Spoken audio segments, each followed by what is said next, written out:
এয়া চাওক এয়া পায়স বনাই আছে পায়স কিহৰ কাৰণে এই বেংগলোৰ অৱস্থা চবেই গম পায় চুলি নাইকিয়া হয় বুলি এইফালে আমাৰ ভকতে লাগি আছে প্ৰসাদ এয়া প্ৰসাদ সেইজন নৰপিঠা চাওক চাওক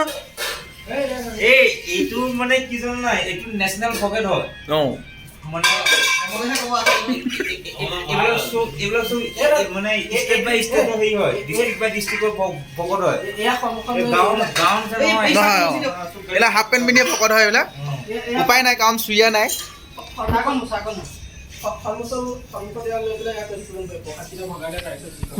কোনে কৈছে অঁ এতিয়া আমি চোৱা আমেৰিকা এইটো আমেৰিকা কলপাত আমাৰ যেনে অসমীয়া কলপাত ইয়াত আমেৰিকা কলপাতটো এনেকুৱা চাই লওক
হ'ব দে আজিলৈ